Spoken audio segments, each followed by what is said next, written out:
Programme time line सां गॾु आऊं आहियां असद मुमताज़। नाज़रीन, बलोचिस्तान जी सियासी यात्रा ऐं अहम शख़्सियतुनि जी शमूलियतनि बाद हाणे नून लीग जो अॻियो महाज़ यकीनन सिंध हूंदो। छा सिंध में बि बलोचिस्तान जी सियासी कामयाबी हासिल करे सघंदी नून लीग, या पीपल्स पार्टी जो जेको सियासी गढ़ आहे उहो बरक़रार रहंदो? अॼु के प्रोग्राम जिन में असां इन ते ई ॻाल्हाईंदासीं ऐं गुरुकुर ॻाल्हाईंदासीं त बलोचिस्तान जी सियासी सूरत हाल हाणे इलेक्टेबल्स जो वॾो अंग नून लीग में जॾहिं शामिल थियो आहे त ॿियूं पार्टियूं बि छा नून लीग जो हिसो थींदियूं ऐं उनजो सियासी इतिहाद नून लीग ई हूंदो, या ख़ासि करे मज़हबी धुरियूं कॉम्परस पार्टियूं उते कहिड़ो स्टैंड रखंदियूं?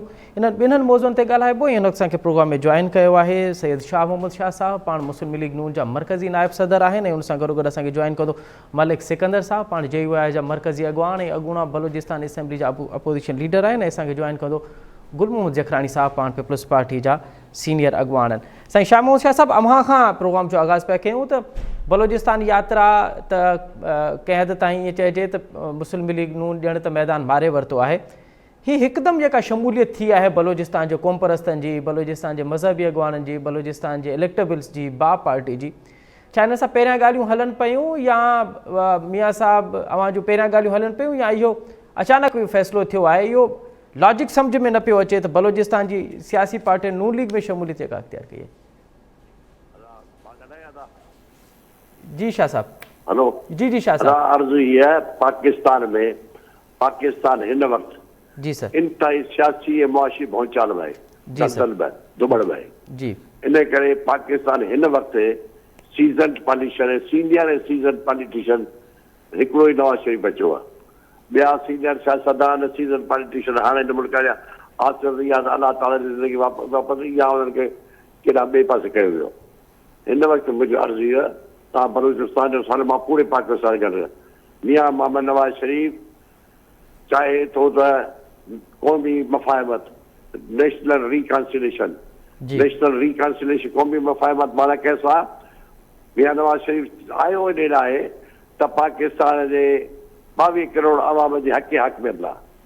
ठीकु आहे, हाणे उहा शमूलियत पसंदि माण्हू आहे ऐं इन करे मियां नवाज़ शरीफ जेको बलूचिस्तान जो तव्हां तलक था चओ, बलूचिस्तान मियां नवाज़ शरीफ अॻो हिकिड़ो ॿ क़दम वधाए चुको।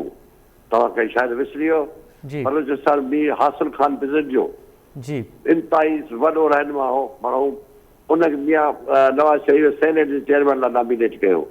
इहो बलूचिस्तान जो कदम वधाइण जो वॾो हथ हो। हिकु ॻाल्हि। ॿी ॻाल्हि आहे त तव्हां शायदि विसरी वियो, शायदि यादि हुन माण्हुनि खे त बलूचिस्तान में मियां नवाज़ शरीफ बलूचिस्तान क़ौम परस्तनि सां अॻु ई हथु वधाए चुको। डॉक्टर अब्दुल मालिक खे वज़ीर आला कयो ऐं महमूद खान अचण वारनि खे गवर्नर ॾिनी। ऐं मौलाना हिकिड़ो मौलाना साहब मौलाना फज़लुर रहमान उलमाए देवबंद जो छा आहे तहरीक आज़ादीअ जो वॾो रहनुमा आहे, छाकाणि मुफ़्ती महमूद जो वॾो रोल रहियो आहे। इन करे मौलाना साहब सां बि हमेशह असांजो इतिहाद रहियो आहे। हिकु ॻाल्हि आहे। ॿी ॻाल्हि इहा त मियां नवाज़ शरीफ क़ौमी मफ़ाहिमत चाहे त छाजे न त पाकिस्तान मुआशी तरह त पंहिंजनि पेरनि ते बीहे, सियासी तौर ते जेको अदम इस्तक़ाम। और मियां नवाज़ शरीफ कंहिं सां झगड़े जे लाइ कोन आयो, न कंहिंजे ख़िलाफ़ आहे न कंहिंजे हिमायत में। मियां नवाज़ शरीफ सिर्फ़ु चाहे थो त माण्हुनि खे बुख ऐं बेरोज़गारियूं कढे। तव्हांखे शायदि यादि हूंदो, छाकाणि सिंध जा माण्हू ईअं ॿुधंदा, सिंध में नवाज़ शरीफ जॾहिं बि आयो त अमन अमान थियो। नवाज़ शरीफ सिंध में धाड़ेल राज जे ख़िलाफ़ हिकिड़ो वॾो क़दम खयो ऐं धाड़ेल जो नालो ई निशान ख़तमु थी वियो। ऐं नवाज़ शरीफ जेको शहरनि जेके रोशन शहर कराची खे बि रोशन जो शहर बणाए छॾियो ऐं शहर बनायो छा उतां दहशतगर्दी जो ख़ात्मो कयो। ऐं मियां नवाज़ शरीफ मुल्क पूरे मां दहशतगर्दी न विड़ियो छा त तव्हां यादि आहे त KPK में बलूचिस्तान में मुल्क दहशतगर्दी जे आड़म हो त बि नवाज़ शरीफ जेको सो खुलम मैदान ते वियो। उहा जुदा ॻाल्हि आहे त मियां नवाज़ शरीफ खे ज़बरदस्ती सियासत जे मैदान में बेदख़ल कयो वियो। ऐं साकिब निसार जस्टिस खोसा जेके साज़िश जे तहत ऐं मुल्क हुनखे सिलसिलनि माफ़िया फलाणो करे ऐं ईअं कयो। ऐं नवाज़ शरीफ जेके ज़ख़्म सठा आहिनि उहे शायदि पाकिस्तान सियासत कंहिं बि ज़ख़्म कोन बर्दाश्त कया। नवाज़ शरीफ किथे जेके तीर हलिया आहिनि उहे कॾहिं कंहिं कोन हलिया आहिनि। नवाज़ शरीफ हिकिड़ी जमूरियत पसंदि आहे। रिकॉन्सिलेशन में नवाज़ शरीफ उन्हनि कुवत इंसाम कंदो जंहिंजो पुराणो इतिहाद हुयो। रिकॉन्सिलेशन उन्हनि सां जेके छॾे विया आहिनि या ॿिए पासे हलिया उन्हनि सां बि कंदो। ठीकु आहे। नवाज़ शरीफ़ रिकंसिडरेशन में मुल्क जी अस्करी इदारनि खे बि जेको क़ौमी धारे में हलाइणु घुरे थो, छाकाणि त अस्करी इदारा बि मुल्क जा वॾे इम्पोर्टेंट आहिनि, छाकाणि उहे असांजे सरहद जा मुहाफ़िज़ आहिनि। ऐं ॿी ॻाल्हि इहा त असां जेको आहे सो इन करे चऊं था अदलिया आज़ादु हुजे, इंतिज़ामिया जे मातहत न हुजे। इंतिज़ामिया अदलिया पंहिंजो कमु करे ऐं मुक़ररु पार्लियामेंट जी बालादस्ती हुजे, आइन जी बालादस्ती। इहो आहे मुंहिंजो सुवाल जो जवाबु। जी पर शाह साहब बिलावल भुट्टो ज़रदारी चयो थो यकीनन मिसाल गुज़िरियल ॾींहुं बाप जा जेके अॻवान हुआ बलोचिस्तान अवामी पार्टी जी उन्हनि जी शमूलियत जेका आहे उहा ॾाढी अहम हुई, ऐं बिलावल इन ते चयो थो त बाप जॾहिं असां लाइ ख़राबु आहे त पोइ तव्हां लाइ बि सुठो न हुजणु घुरिजे। असांखे ताना ॾिना विया जॾहिं असां बिलावल मुंहिंजो नौजवान आहे, सिंध सियासत में हिकिड़ो सुठो नालो आहे। ॿियो मूंखे हिन लाइ वॾो एतिराम आहे त बेनज़ीर भुट्टो जो पुटु आहे, आसिफ़ त मुंहिंजो दोस्त आहे, पर मां इहो थो चवां बाबा इहा बाप पार्टी अॼु खणी बाप पार्टी ख़ुदि बिलावल साहब जी पार्टी जी तारी रही आहे। शायदि तव्हांखे यादि न आहे इहो जेको अॼु जेको चेयरमैन आहे सेनेट जो, अॼु जेको चेयरमैन सेनेट जो आहे संजरानी साहब, सादिक संजरानी साहब, सिंजरानी सादिक, उहो बि तारी रहियो आहे। ऐं मीर हासिल जो अनमोल हीरो शिकस्त खाई वियो, तॾहिं बि इहा बाप पार्टी हुई न। मियां नवाज़ शरीफ़ बाप या साप में नथो वञे।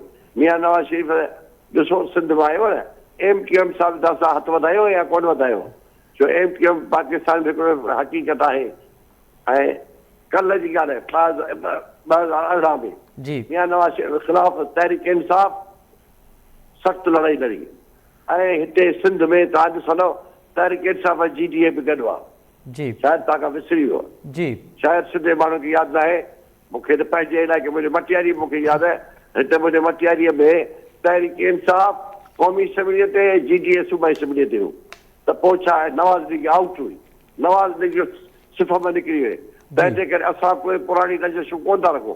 असां हीअं बि पीर साहब पंजारे सां बि मुलाक़ात कई असांजी क़यादत, ऐं पीर साहब पंजारे लाइ आहे त पीर साहब पंजारो जो नालो बि सभु कुझु न आहे, ऐं उहो सूर्य बादशाह जो पोटो आहे। मूंखे हुन लाइ बि एतिराम आहे, हालांकि मुंहिंजो त ज़ाती महिरबानी बि दोस्त बि आहे, पर रही ॻाल्हि पीर साहब सां असां हथु वधायो आहे। बाक़ी असांजो हीउ जेको आहे अॻी इलेक्शन में असां कंहिंजे ख़िलाफ़ु नथा कयूं, असां अवाम जे हक़ हुकुमरानी था वञूं, ऐं सिंध जे पाकिस्तान जे 22 करोड़ माण्हुनि जे हक़ में था लड़ूं था, मुआशी ऐं सियासी इंसाफ़ मिले। यानी शाह साहब अवां चओ पिया त मियां नवाज़ शरीफ़ हाणे माज़ी खे विसारे अॻिते वधण जी ॻाल्हि पियो करे।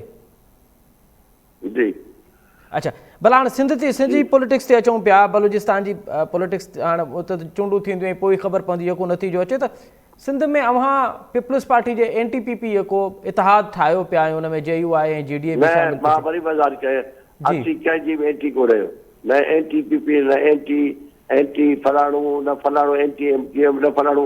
असीं अवाम जे हक़ में था लड़ूं, असीं चाहियूं त माण्हुनि खे हक़ मिलनि, उन जे राम रुकावट में केरु बि ईंदो न असीं असांखे त माण्हुनि वोट ॾिनो।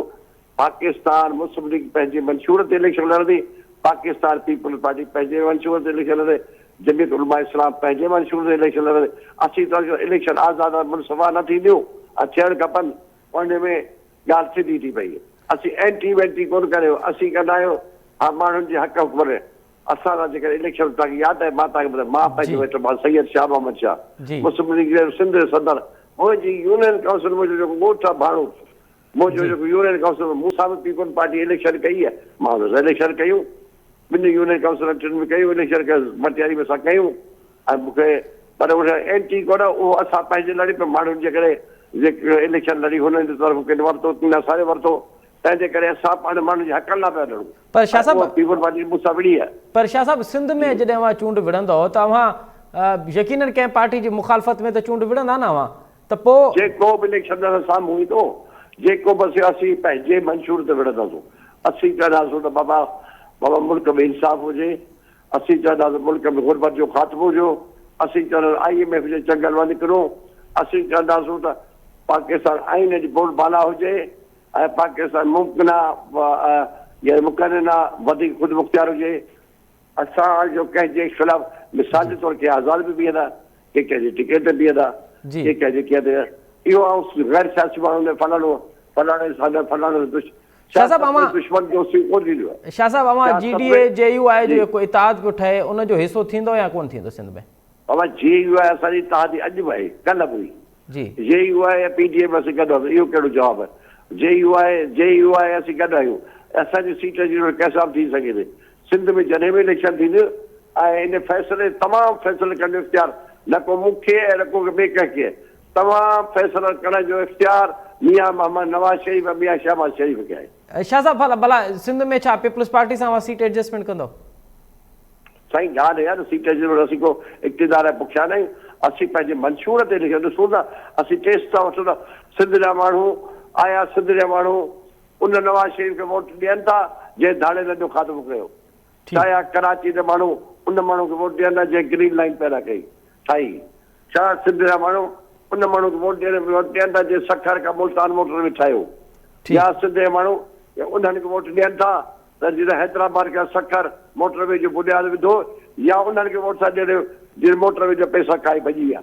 या उन्हनि खे ॾियनि था वॾी महिरबानी शाह साहब अवां ॾाढो तफ़सीली तौर ते पंहिंजी पार्टी जो मौक़िफ़ ॾिनो ऐं सिंध जे हवाले सां बि अवां जो इहो चवणु तव्हां कंहिं NTPP या एंटी कंहिं बि पार्टी जे ख़िलाफ़ु न हूंदो बल्कि अवां आवाम वटि वेंदो ऐं पंहिंजे मंशूर ऐं पंहिंजे नुक़्ते नज़र सां चूंड विढ़ंदो प्रोग्राम अॻिते वधूं था पिया बलोचिस्तान जी सूरत हाल ते हिकु दफ़ो ॿीहर ईंदासीं त बलोचिस्तान जी सियासी मंज़रनामे ते हाणे जेके पार्टियूं आहिनि ख़ासि करे क़ौम परस्त ऐं मज़हबी पार्टियूं उनजो इतिहाद मुस्लिम लीग नून सां थींदो या उहे अकेले सिर्फ़ु पार्टियूं विढ़ंदियूं अपोज़िशन कहिड़ी हूंदी बलोचिस्तान में इन ते ॻाल्हाइबो हिन असांखे प्रोग्राम में जॉइन कयो आहे JUI जो मरकज़ी अॻवान ऐं बलोचिस्तान असेंबली जो अॻूणो अपोज़िशन लीडर मलिक सिकंदर साहब प्रोग्राम में खुश आमदीद अच्छा मलिक साहब गुज़िश्ता रोज़ आपके वफद की मुलाकात हुई मियां नवाज़ शरीफ से और भी बहुत से लोगों और बहुत सी पार्टियों की मुलाकात हुई तासुर ये दिया गया कि मियां साहब ने जैसे बलूचिस्तान को सियासी महाज पे फतेह कर लिया है तो JUI कहाँ स्टैंड करती है क्या JUI भी नून लीग की इत्तेहादी होके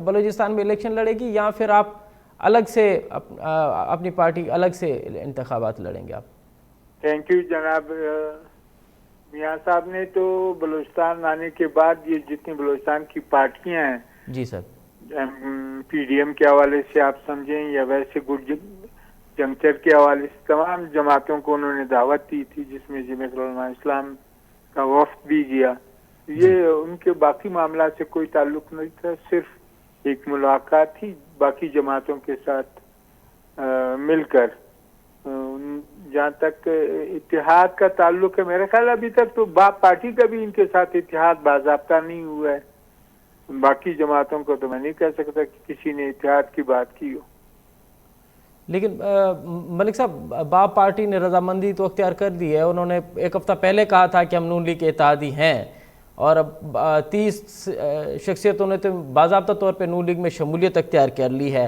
अब जो लश्करी बिरादरान हैं वो भी एक दो दिन में अपना कोई फ़ैसला करेंगे तो ये तो चीज़ें तो वाज़े हैं अब JUI की भी स्टैंड वाज़े होनी चाहिए कि JUI नहीं हमारा स्टैंड बहुत ज़्यादा वाज़े इन सबसे ज़्यादा वाज़े बाप को कुछ दूसरी जमातों में गया वहाँ से वो खींच कर वापस इधर लाएंगे क्या करेंगे दैट्स अप टू देम लेकिन जमीयत उलमा इस्लाम का कोई अभी तक बाज़ाब्ता राब्ता किसी किस्म का नहीं हुआ है हमारे यहाँ ये जो जमाती नज़म है सीट टू सीट एडजस्टमेंट ये लोकल जमातों को दिया गया है कि जहाँ आप मुनासिब समझें ये तो तब होगा जब अनाउंसमेंट हो जाएगी शेड्यूल अनाउंस होगा उसके बाद पार्टियां आएंगी कागजात जमा होंगे उसके बाद फिर किसी न किसी सीट पे अगर कोई पार्टी अप्रोच करेगी उसको देखा जाएगा वो एक अलग चीज़ है जहाँ तक पार्टी टू पार्टी इत्तेहाद है ये मरकजी सतह पे होगा और मरकजी सतह पे आज तक किसी किस्म का कोई राब्ता नहीं हुआ है ठीक है तो आप कह रहे हैं कि अब जैसे इलेक्शन करीब आएंगे तो फिर इस सवाल से बात कीजिएगी लेकिन अगर बलूचिस्तान सियासत में ये सारी चीजें तो होती हैं ये लेकिन हमारी तरफ से अब तक किसी किस्म की कोई बात नहीं हुई बाज़ाब्ता कोई बात नहीं हुई ठीक है अच्छा मलिक साहब आप अपोजिशन लीडर रहे और फिर बाप ने 5 साल हुक्मरानी की और फिर क्या मसाइल थे जो आप समझ रहे हैं कि अब आप इलेक्शन में जाएंगे तो लोगों के पास जाएंगे कि बाप और दीगर पार्टियों ने उन मसाइल को एड्रेस नहीं किया हल नहीं किया जिसके बुनियाद पे अब लोग दोबारा आपको इंतखाबात में वोट दें ये तो हर पार्टी अपने मैनिफेस्टो के तहत जाती है जमीयत उलमा इस्लाम کا اپنا ایک نقطۂ نظر ہے جس پہ کافی عرصے سے ان کی سیاست کا دار و مدار ہے، اور جو کچھ بھی ہے وہ عوام کے سامنے ان سب کو دکھایا گیا، جو محنت ہوئی ہے، جس قسم کے لوگوں کے مسائل حل کرنے کی کوشش کی ہے، لوگوں کو پتہ ہے وہ ہوئے نہیں ہوئے، یہ ایک الگ ایشو ہے، لیکن لوگوں کے درمیان ہمیشہ رہے ہیں ہر وقت۔ جہاں تک دوسری جماعتوں کا، ان کا تو یہ کہ وہ ڈیپینڈ کرتے ہیں شاید کسی اور مدد کی طرف، تو اس لیے ان کو زیادہ پریشانی اس بات کی نہیں ہے کہ یہ کام ہو گیا یا یہ رہ گیا یا کس طریقے سے ہوا۔ تو یہ اس بلوچستان میں، اس کے پورے ملک میں بھی یہی صورتحال ہے۔ جی ملک صاحب، اگر بلوچستان کی، اسپیشلی جب بلوچستان کی بات کریں تو آپ کی نظر میں یا آپ کی پارٹی کیا سمجھ رہی کہ بلوچستان کے اہم مسائل کیا ہیں؟ اگر آپ مجھے 1 2 3 گنوا دیں کہ یہ مسئلہ جو ہے یہ اہم ہے، اس کو پہلے بلوچستان کا سب سے بڑا مسئلہ امن و امان کا ہے۔ یہاں کسی شخص کی جان، مال، عزت اور آبرو محفوظ نہیں ہے، تو جب یہ امن و امان کا مسئلہ رہے گا تو لوگ ہمیشہ پریشانی کے عالم میں بھی رہیں گے، اضطراب کے عالم میں بھی رہیں گے، ان کا چین اور سکون چھن جائے گا۔ تو یہ ایک سب سے جو بنیادی مسئلہ ہے وہ اس کا ہے امن و امان کا۔ دوسرا جو سب سے بڑا مسئلہ ہے بلوچستان کا، زراعت کا ہے۔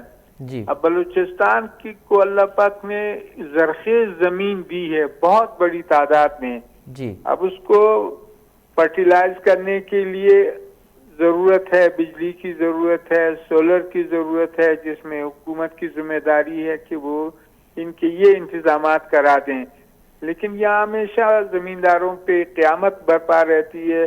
24 گھنٹوں میں سے 3 گھنٹے یا 4 گھنٹے جو ہے وہ بجلی دی جاتی ہے، کروڑوں کا نقصان زمینداروں کا ہوتا ہے، آئے روز ان کے دھرنے، ان کے احتجاج رہتے ہیں، لیکن ابھی تک یہ مسئلہ جو ہے وہ ان کا حل نہیں ہوا ہے۔ تو یہ جو ان کے یہ بہت بڑا مسئلہ ہے۔ اس کے بعد تو پھر یہ جو عام مسائل ہیں، جیسے ایجوکیشن کا مسئلہ ہے، بلوچستان میں ٹیلنٹ ماشاءاللہ بہت ہے، ایجوکیشن کو اگر اسٹریم لائن کیا جائے اور جو فیسلٹیز ہیں وہ ان کو دی جائیں تو بلوچستان کے بچے ہر سطح پہ کمپیٹ بھی کر سکتے ہیں اور اپنا ورک بھی دکھا سکتے ہیں، اپنے جوہر بھی دکھا سکتے ہیں۔ تو چوتھے مسئلے پہ پھر یہ ہیلتھ آ جاتا ہے، جہاں لوگوں کو ہیلتھ کی ضرورت ہے، صحت کی ذمہ داریاں ہیں۔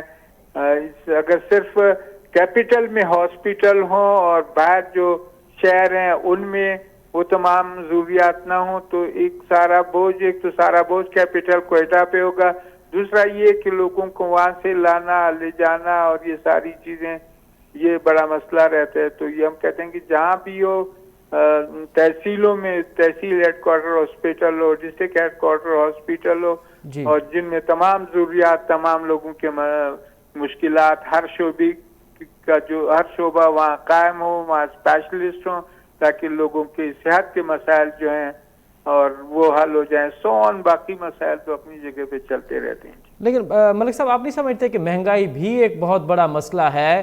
اور مہنگائی جو بڑی ہے، جس نے عوام کی کمر توڑ دی، وہ 16 ماہ جو پی ڈی ایم کی حکومت تھی اور آپ اس کا حصہ تھے، تو یقیناً لوگ آپ سے بھی ضرور پوچھیں گے کہ جب آپ 16 ماہ کے اقتدار میں تھے تو آپ نے ملک میں مہنگائی ضرور کی، آپ اس کے جواب دیں۔ بات آپ کی صحیح ہے، مہنگائی میں تو اس طرح ہے کہ لوگ اب وہ جو پہلے ہم لوگ تقسیم کرتے تھے، lower class, middle class, high class, V I P class, اب تو یہ ساری چیزیں ملیامیٹ ہو گئی ہیں۔ اب مڈل کلاس تو درمیان میں رہا نہیں ہے، یا تو جو بالکل پسے ہوئے لوگ ہیں یا پھر یہ جو شاہانہ زندگی گزارتے ہیں، 2 ہی طبقے ہیں جیسے بھی۔ تو اب یہ صرف بلوچستان کا مسئلہ نہیں ہے، یہ پورے پاکستان کا مسئلہ ہے، اور یہ سب سے جو لوگوں کے عام روزمرہ زندگی کے لیے تو یہ سب سے بڑا مسئلہ ہے۔ لیکن ہمارے بلوچستان میں اس مہنگائی سے زیادہ امن و امان کا مسئلہ ہے، جہاں لوگوں کی جان و مال کی حفاظت ہو جائے، ہر شخص کو اسلحہ لے کر چلنے پہ پابندی ہو تاکہ لوگ آسانی کے ساتھ، آسودگی کے ساتھ اپنی زندگی گزاریں۔ اچھا ملک صاحب یہ بتائیے کہ جے یو آئی کیا دوبارہ پی ڈی ایم کے پلیٹ فارم سے الیکشن لڑے گی یا جے یو آئی کے پلیٹ فارم سے الیکشن لڑے گی؟ نہیں جے یو آئی کے پلیٹ فارم سے الیکشن لڑے گی، بالکل، اس میں دوسری کوئی بات پی ڈی ایم کے پلیٹ فارم پہ الیکشن نہیں لڑے گی، یہ واضح ہے؟ نہیں جے یو آئی جمعیت علماء اسلام کے نام سے الیکشن لڑے گی۔ یہ الگ بات ہے کہ بعد میں کیا ہوتا ہے، کوئی ملتا ہے، کوئی پارٹی آتی ہے پی ڈی ایم کی یا ادروائز سیٹ ایڈجسٹمنٹ کی بات ہوتی ہے، یہ تو پالیٹکس میں چلتا ہے، یہ ساری چیزیں ہوتی رہتی ہیں جی۔ لیکن ملک صاحب کیا اس مرتبہ ایم ایم اے کو ایکٹیو کرنے کا موڈ نہیں ہے مولانا صاحب کا، اور اگر نہیں ہے تو اس کے کیا اسباب ہے؟ نہیں، اس وقت تو اس پہ بات ہوئی نہیں ہے۔ اس وقت تو یہ ہے کہ ایم ایم اے جب شروع میں تھا تب بھی وہ الیکشن کے بعد تقریباً ایم ایم اے کا جو وہ ساخت تھا وہ اس حوالے سے مدھم پڑ گیا۔ بارکیف اب فی الحال تو یہ بات نہیں ہوئی ہے، یہ الیکشن کا شیڈول اناؤنس ہونے کے بعد یہ ساری گرمی اور سارا جوش جذبہ وہ درمیان میں آئے گا، اور پھر اس طریقے سے ہو سکتا ہے ایم ایم اے کے ساتھ بھی بات ہو، ایم ایم اے کی جماعتیں بھی مل کر بات کریں، ان تمام چیزوں کی وہ تو یہ بعید از قیاس تو نہیں ہے، ناممکن بھی نہیں کہا جا سکتا۔ باقی یہ سارا ڈیپینڈ کرتا ہے الیکشن شیڈول اناؤنس ہونے کے بعد۔ اچھا ملک صاحب، جے یو آئی کہاں کمفرٹیبل زیادہ ہوتی ہے؟ ایم ایم اے کے پلیٹ فارم پہ، کیونکہ وہاں پہ تمام مذہبی جماعتیں ہوتی ہیں، اور پھر وہاں پہ جو منشور آتا ہے وہ بھی نج مذہبی منشور ہوتا ہے، یا پھر پی ڈی ایم کے پلیٹ فارم پہ زیادہ ہے کیونکہ وہاں پہ پھر سیاسی بات زیادہ ہوتی ہے، وہاں پہ پھر معیشت کو اور پھر دیگر معاملات کو ایڈریس کرنے میں آسانی ہوتی ہے؟ دیکھیں، جے یو آئی سب سے زیادہ کمفرٹیبل اپنے منشور، اپنے نظم کے حوالے سے سب سے زیادہ کمفرٹیبل ہے۔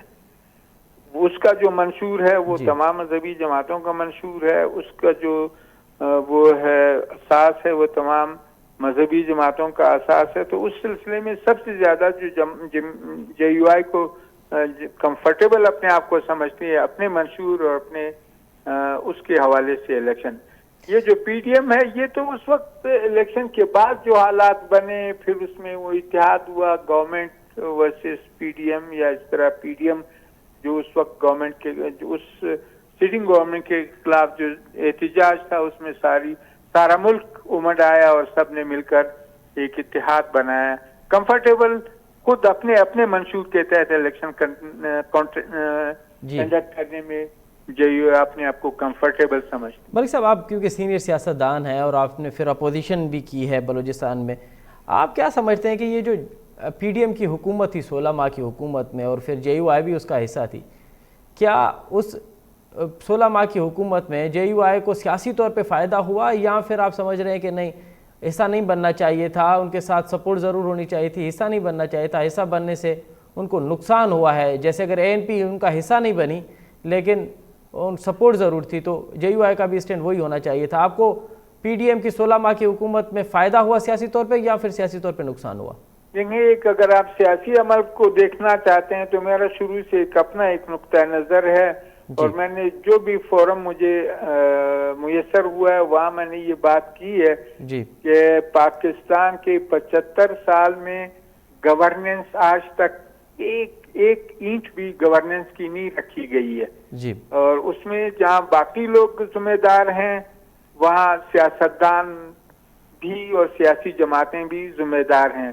تو میرا تو ہمیشہ یہ اصرار رہتا ہے کہ سیاسی جماعتوں کو بیٹھ کر ایک میثاق سیاست تشکیل دینا چاہیے، ایک اس کو باقاعدہ سب بیٹھ کر جن نکات پہ ان کا اتفاق ہو سکتا ہے کم از کم ان کو تو اپنائیں، باقی جو محنت ہے ہر پارٹی کی الگ، یا ان کا لوگوں کے ساتھ تعلق ہے یا لوگوں کے مسائل کے ساتھ تعلق ہے، وہ اپنی اس محنت کی بنیاد پہ لے سکتے، لیکن جو مجموعی طور پہ سیاست کے لیے ضروری ہے اس پہ سب کو، اور جب تک میرا یہ سوچ ہے کہ جب تک میثاق سیاست پہ ساری سیاسی جماعتیں اکٹھی نہیں ہوں گی، نہ یہ جمہوریت جو سو کال جمہوریت ہے، جمہوریت کا تو نام و نشان بھی نہیں ہے، لیکن اگر یہ سو کال جمہوریت یہ بھی نہ جمہوریت ہوگا نہ ملک ترقی کرے گا، یہی لیگ پولنگ ہوگی، یہی انارکی ہوگی، یہی بدنظمی ہوگی،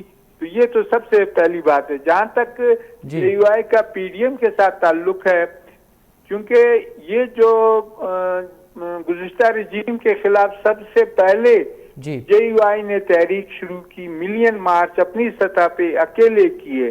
बाद में इन्हीं जमातों ने, जो बड़ी जमातें हैं, मुस्लिम लीग नून है या पीपल्स पार्टी है, उनकी अप्रोच हुई कि जी ये जो आप वो कर रहे हैं, हम मिलकर इस जद्दोजहद को करते हैं। तो जाहिर है कि फिर ये सियासी इत्तेहाद बना और सियासी इत्तेहाद के बाद फिर PDM की शक्ल इख्तियार कर दिया और मौलाना साहब PDM के सरबराह बने। तो उस हवाले से जो भी उस दौर में जमीयत उलमा इस्लाम का इंस्टांस रहा है या उनका जो मौक़िफ़ रहा है, उस पे कौम मुतमईन है। जहाँ जहाँ हमारी जमात है वहाँ सारे लोग मुतमईन हैं। हमने तो एक मेहनत की, सारे मुल्क को इकट्ठा किया, एक जालिम और जाबिर हुक्मरानी के खिलाफ हमने जद्दोजहद की, तो इसमें तो लोग हमारे मौक़िफ़ की तायीद करते हैं। बाकी जो सियासी जमातें बाद में आके हमसे मिली हैं और फिर PDM की शक्ल का एक ढांचा बना है, ये हमारी मेहनतों का नतीजा है जी। तो मलिक साहब, आप जब कह रहे हैं कि तमाम सियासी लोगों को बैठना चाहिए, तो आप फिर इस बात पे भी आमादा हैं कि उसमें PTI चेयरमैन को भी बिठाया जाए और PTI को भी उन बातचीत का हिस्सा होना चाहिए? देखें, सियासी, मैं ये कहता हूँ कि अब इस वक्त मेरे भाई 135 अलेजिडली 135 सियासी जमातें रजिस्टर्ड हैं इलेक्शन कमीशन के सामने जी, और जो नजर आ रही हैं वो 8, 10, 12, जिनका किसी का 1 सीट है, किसी के 2 सीटें, किसी के 3 सीट हैं जी। तो ये जो है, ये इसलिए कि सियासत का कोई यहाँ पे कोई वो नहीं है, कोई उसका ढांचा नहीं है, न सियासी अमल को सियासी अमल के तौर पे चलाया जाता है।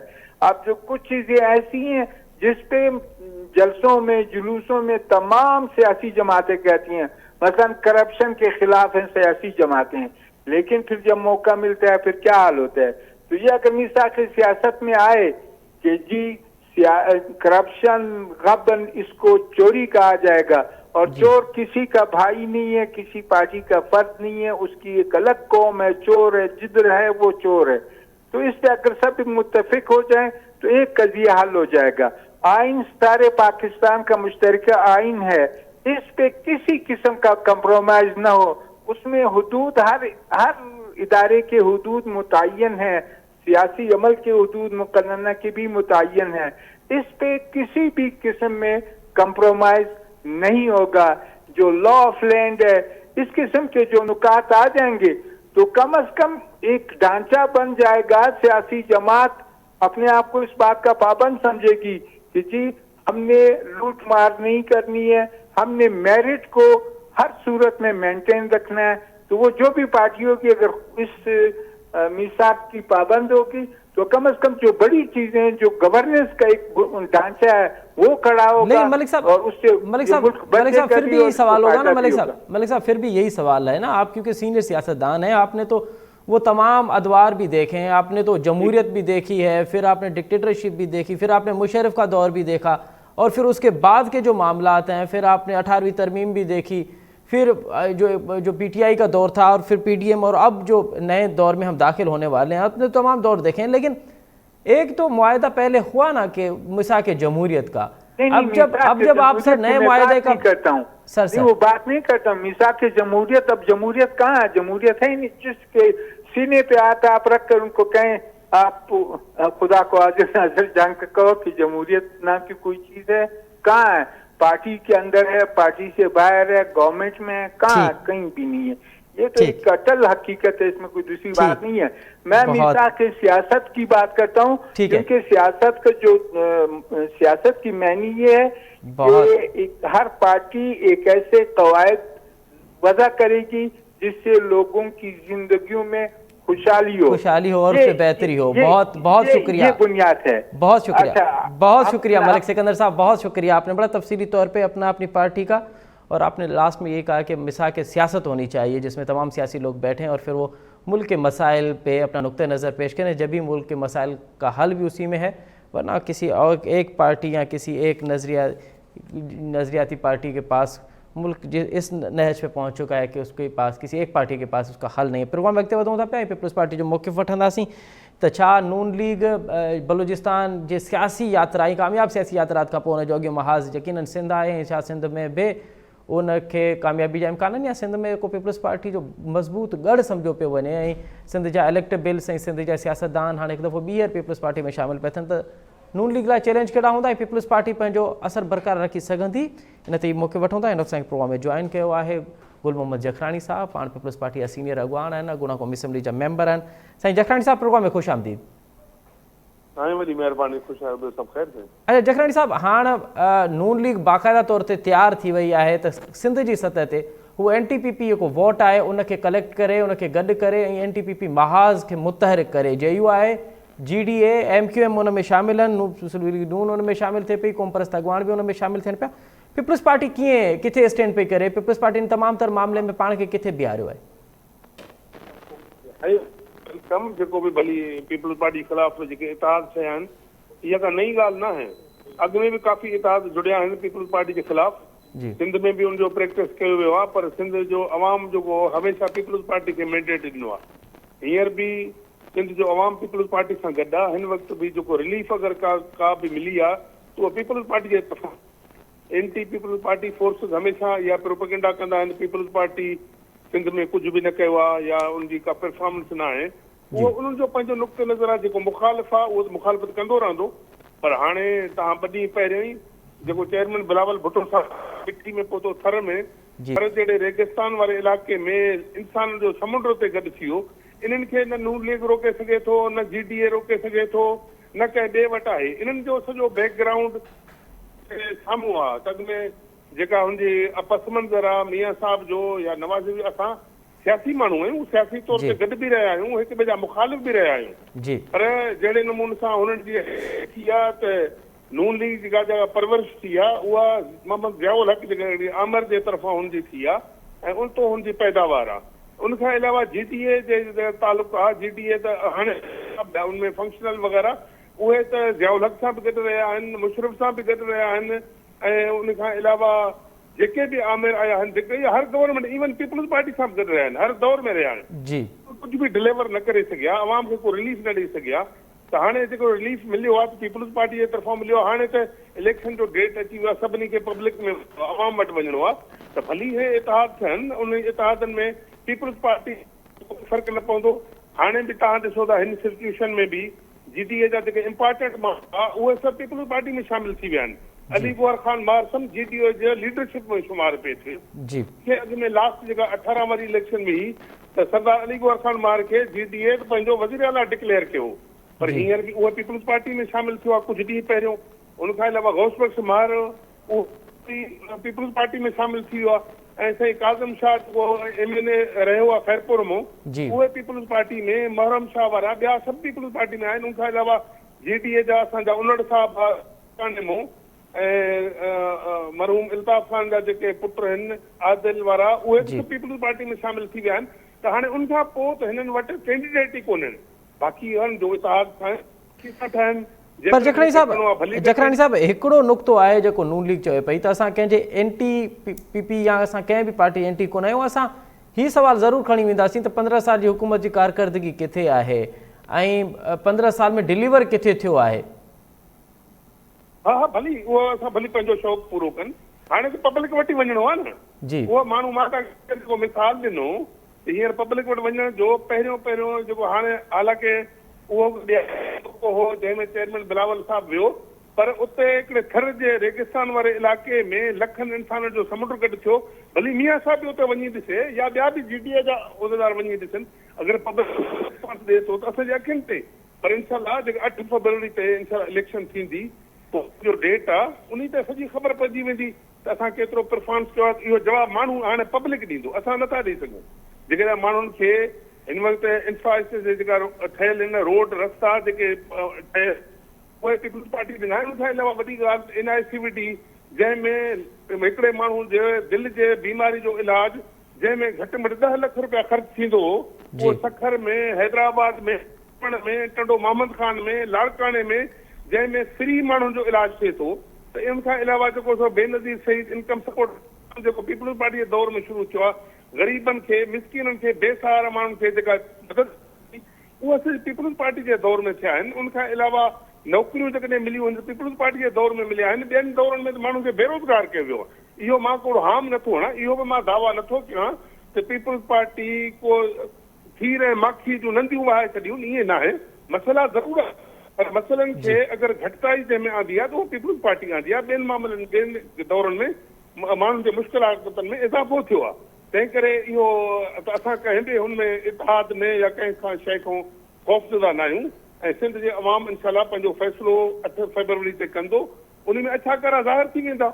पर जखण साहब अवां सीनियर सियासतदान आहियो, अवां नथा सम्झो त माज़ी में जेके NTPP इतिहाद ठहिया आहिनि, 18 में ठहियो, 13 में ठहियो, उन में हिकिड़ी सीट ते 8 उम्मीदवार बीठा। पर अगरि 1 to 1 पीपल्स पार्टी सां मुक़ाबिलो थिए ऐं ही तमामु पार्टियूं गॾु थियनि, JUI उन में हुजे, उन में GDA हुजे, नून लीग हुजे, MQM शहरनि जी सतह ते MQM हुजे, या अहिड़ी लोकल जेके इतिहाद आहिनि, त पोइ पीपल्स पार्टी खे टफ टाइम ज़रूरु मिलंदो। मां तव्हां साईं इहो जेके कनि था इहो हक़ीक़त में पॉलिटिकली उन जो को बि असरु न पवंदो, इन करे जो हिननि कयो आहे MQM सां इतिहाद। हाणे MQM सां भली इतिहाद कनि, सिंध में MQM जो कश्मीर जो इतिहाद सां कहिड़ो फ़र्क़ु पवंदो, में कहिड़ो फ़र्क़ु पवंदो, कहिड़ो फ़र्क़ु पवंदो। ऐं इवन GDA जो जेको GDA ख़तमु थी वई आहे तक़रीबन। बाक़ी पीर साईं जो आहे, पीर साईं जो पंहिंजो हल्को आहे, उनजे मुरीदनि जो हुरनि जी हिकिड़ी सर्किल आहे, उहो आहिनि कनि इलाइक़नि में जो असरु आहे असांखे एतिरो नथा कयूं। पर हिते कनि इलाइक़े में त उनजो GDA जो या पीर साहिब जा मुरीद न आहिनि, उहो कहिड़ी मदद करे सघंदा। अहिड़े तरीक़े सां ॿिया जेके जमायत कंहिंखे पंहिंजो पंहिंजो हल्को आहे, पंहिंजे हल्के खां ॿाहिरि उनजो असरु ई कोन्हे। तंहिं करे इहो सॼो इहो जेको हिकिड़ो ॾेखाव जेको थिए थो, उन में को पीपल्स पार्टी जे सिहत ते को बि असरु न पवंदो। इनशाला तव्हां ॾिसंदो जेका रिज़ल्ट ईंदी उहा अॻे खां वधीक बहितर मिलंदी। वॾी महिरबानी गुलमोहन जखरानी साहब, अवां ॾाढो तफ़सीली तौर ते पंहिंजी पार्टी जो मौक़िफ़ ॾिनो ऐं वरी पिणु चयो त हाणे MQM सां इतिहाद में मुस्लिम लीग नून खे नुक़सानु थींदो ऐं MQM कराची जी हद ताईं त उनजो असरु थी थो सघे, हैदराबाद में बि उनजो असरु थी थो सघे, उत्तर सिंध में बि MQM जे इतिहाद सां मुस्लिम लीग नून खे कहिड़ो फ़ाइदो पवंदो ऐं MQM जो मुस्लिम लीग नून जे इतिहाद सां कराची ऐं ॿियनि शहरनि में कहिड़ो इतिहाद थींदो। वॾी महिरबानी जखरानी साहब ऐं मलिक सिकंदर साहब, अवां जी वॾी महिरबानी ऐं शाह मोहम्मद शाह अवां जी पिणु वॾी महिरबानी। नाज़रीन, अवां तफ़सीली तौर ते मुस्लिम लीग नून, पीपल्स पार्टी ऐं JUI जो मौक़िफ़ ॿुधो। टिन्हनि जो इहो मौक़िफ़ आहे त हर पार्टी पंहिंजे ज़ोर आहार चूंडूं विढ़ंदियूं ऐं पंहिंजे मंशूर ताईं चूंडूं विढ़ंदियूं। हाणे चूंडुनि में केरु फातह थो थिए ऐं कंहिंखे शिकस्त थी थिए, हाणे इहो त वक़्तु ई ॿुधाईंदो। सिंध जी सियासत मुस्लिम लीग नून लाइ थोरी मुश्किल ईअं बि हूंदी त बलूचिस्तान जीअं सिंध थोरो मुख़्तलिफ़ आहे ऐं सिंध में 15 साल पीपल्स पार्टी जी हुकूमत रही आहे, उनजो असरु यकीनन आहे ऐं सिंध बलूचिस्तान जीअं सवलो यकीनन न हूंदो। प्रोग्राम जे वक़्तु पुॼाणी थो पहुचे। असद मुमताज़ ॾींदा इजाज़त, सदाईं गॾु।